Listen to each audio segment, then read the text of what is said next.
Identity with self isn't a vibe, it's a verdict. It's that moment you decide who you're going to be in this season of life so that when your name is spoken one day, it's spoken with honor. Not just for what you accomplished, but for who you became.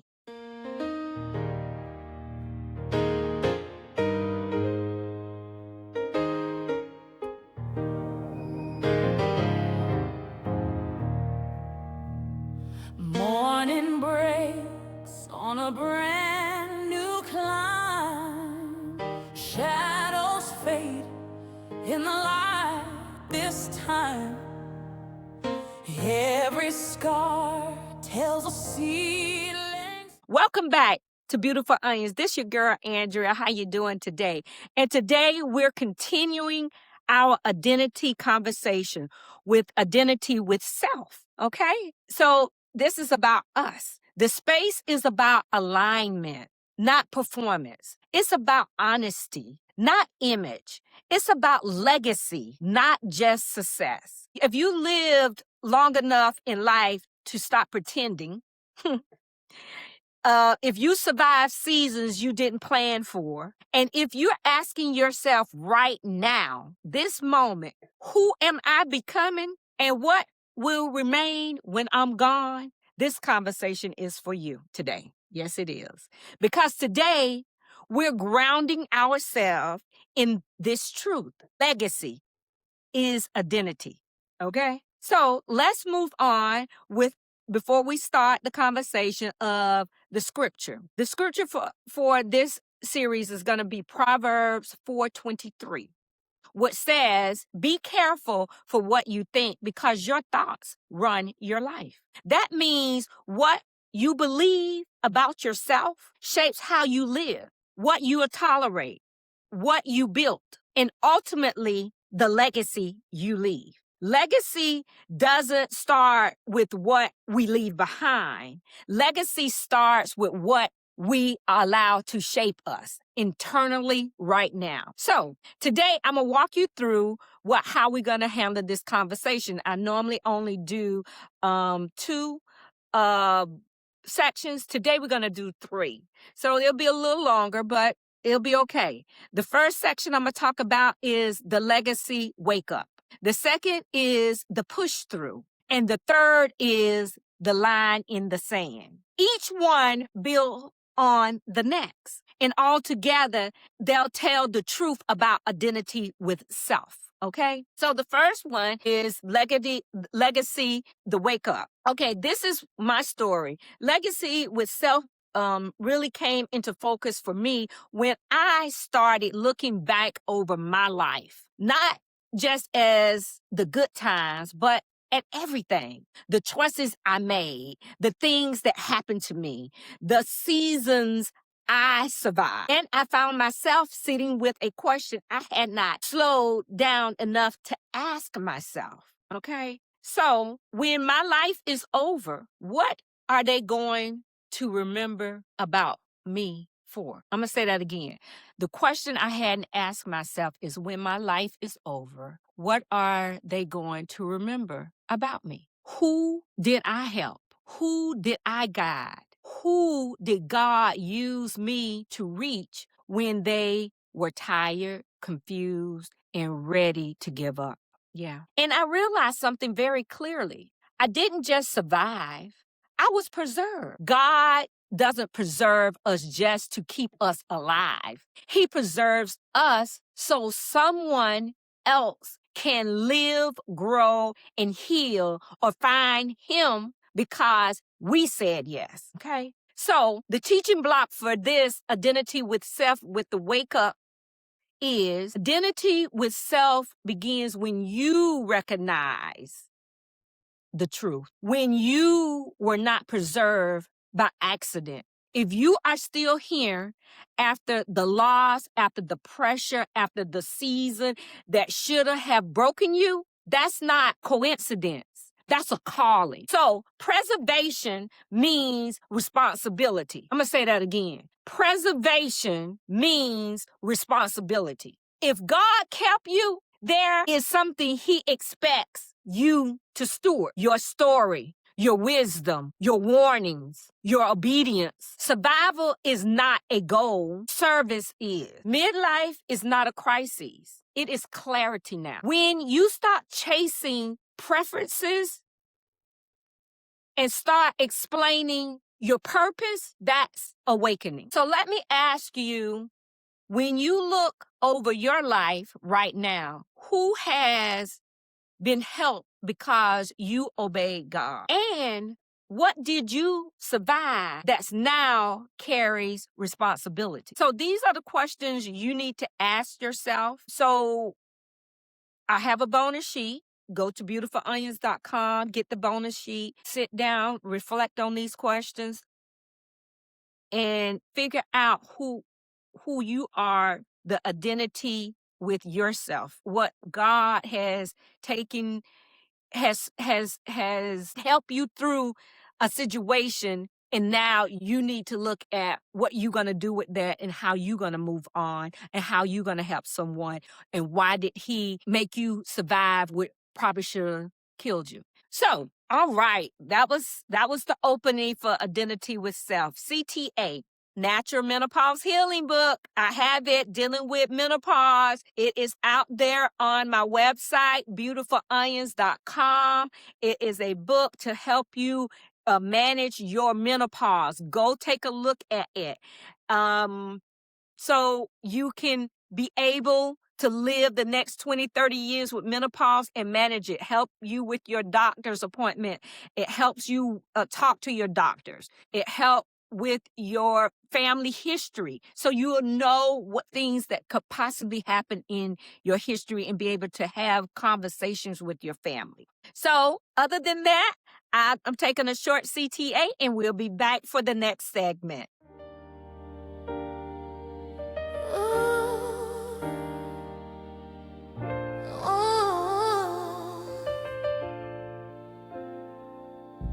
Layers peeling back one by one, wrinkles whisper where the time has gone, a tear in my eye from the sting of truth. Okay, welcome back, beautiful onions. This we're going to start segment 2, which is the push through. This is the second part of Identity with Self. And after you had the legacy wake up, now I noticed something else when I look back over my life. There were a lot of moments where quitting would have made sense, but I pushed through. I never had that give up in me. I pushed through cancer diagnosis. I pushed through recovery. I pushed through menopause, and I'm pushing straight through building Beautiful Onions. Never did podcasting, never did this before. Learning, research, creating, often with very little help. It's only me and an assistant. I have an assistant, but me, I do everything: content, creation, podcasting, setup, everything. No one else. A website. I have my assistant help me with my website. So yes, I push through. These are the days I'm very tired, days that the load is very heavy, days that I cry, days that what I don't got myself into, but I still figure out everything as I go. Currently, I'm trying to reset my podcast area. I got books that we marketing. It's plenty things that I have going on in my life, but I push through. It's not quitting. Quitting has never been an option, like I say, of mine. And that reminds me of something from early in my life. When I became a math teacher in the school system, my daughter was in the school system. She was about in the 3rd grade and she wasn't doing good. And I was working in accounting, in finance and mortgages and stuff. And I saw my daughter struggling. I was like, oh no, my daughter, we can't afford private schools. So I was like, look, I got to change something. I was like, hey, I'm accounting. How hard could this be? It took me over a year and 5 state certified tests that was costing over $200. Very hard. I couldn't pass it, but I wasn't giving up because I needed to be in the school system with my kids to make sure that they can get the best education that they could get because I couldn't afford private school. So I did pass the test on my fifth go around. Even though I had degrees, I had all kind of certification and have taken many more tests after that. I just could not pass that test. I had to learn how to take a state certified test for education, which was a little different for me. So I tell that story to say that I did it. I didn't give up. I kept trying. I try again. I study more. And that's what I use right now. I can't give up. God has preserved me for a reason, and I need to still fight for what He wants me to do. So in this season, that's when I realized something about identity with self. Identity with self isn't formed when life is easy. It is formed when you push through because you have that story to tell. Not the kind of pushing that ignores wisdom, but the kind that refuses to abandon purpose. God doesn't always remove pressure. Sometimes He uses it to shape you, your identity. If you look back over your life, you'll see evidence of who you are long before you had the language for it. You didn't quit, you adjusted, you learned, you got back up. It's many days I'm crying in the bed for hours. And I talk to some of my friends and we laugh about it. And then I said, I can't stay down. I got to get back up. And I do. That's not accidental. That's identity. Okay. The teaching block for this is you need to ask yourself about when you look back over your life, what patterns of preservation reveals who you really are? And where might God be asking you to push forward, not harder, but wiser? Okay. So those are the questions for pushing through in this section. You can find them on the bonus sheet at beautifulonions.com. Please go to Beautiful Onions and take a look around and enjoy the website I'm building. Also, if you see something that you would like for me to do on the website, just email it to me at information@beautifulonions.com. I read all of the notes and everything, and maybe we can make some changes so you can have some of the things you want. But beautifulonions.com is the website. Go get the bonus sheet. Okay, I'm going to take a short break and we'll move right into the third section of this series.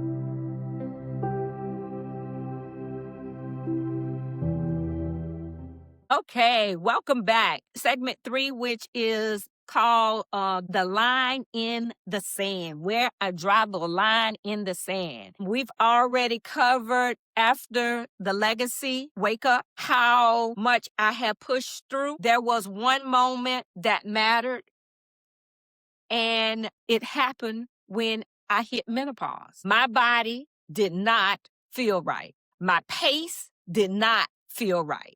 The way I was living did not feel right. And I knew something had to change. I remember the moment I said, I'm not doing this anymore. Not because I was angry, not because I was bitter, but because I could feel the unalignment or the misalignment. Every time I ignored what I knew was true for me, I lost peace. Every time I followed God's direction, even when it required rest or change, I had peace. That's when I drew the line in the sand. The line wasn't emotional. The line was alignment. I decided I would not keep surviving something I've outgrown. I would not override my health for hustle. I would not keep old habits that don't match my new calling. But here's the full truth. Drawing the line isn't just about you. It's about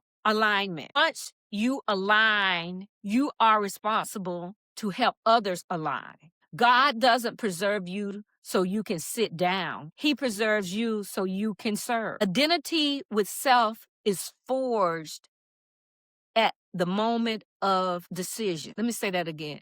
Identity with self is forged at the moment of decision. Not when life gets easier, but when you choose truth over habits and serve over comfort. Okay, so let me reflect on something. So let me ask you, where in your life have you outgrown your old ways of living? What line do you need to draw starting now? And who might benefit because you finally obeyed? That's it. That's what I have to say about drawing the line. You need to go get the bonus sheet. You need to sit with this podcast episode and ask yourself those hard questions, because that is what legacy and self is. Identity with self consists of, like I say, what you're going to be remembered for when it's all said and done. Okay. Also, legacy artwork is coming out soon. If you can see some of the pictures behind me, I have a 20 series releasing in March of artwork. It is a visual reflection of my life, but it can be some of what you might have counted in your life.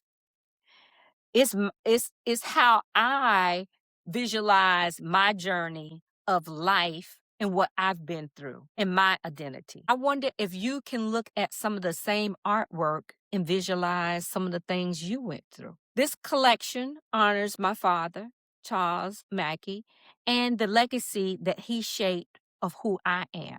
Each piece represents a season, a lesson, and a moment of alignment, faith, endurance, and my purpose. You'll find Legacy Artwork Collection at beautifulonions.com. Thank you, thank you, thank you. This was a wonderful episode. So let's talk about, in closing, let's come back to where we started. Be careful what you think, because your thoughts run your life. What you believe about yourself shapes how you live, what you tolerate, and the legacy you leave. Identity with self isn't something you find. It's something you choose. Legacy is identity. And you are shaping yours every single day. If this episode blessed you, please share it with someone who needs it. Drop a comment. Y'all don't leave no comments, reflections. So let's start a real conversation about identity, midlife, obedience, and purpose. Help me build this platform to engage, sharing, and inviting others into this space. And make sure you visit beautifulonions.com, subscribe to the website, stay connected, and continue the journey with me. This is Andrea with Beautiful Onions. I'm peeling back layers every day. Help me peel them back. Until next time, stay aligned, stay honest, and stay rooted. See ya.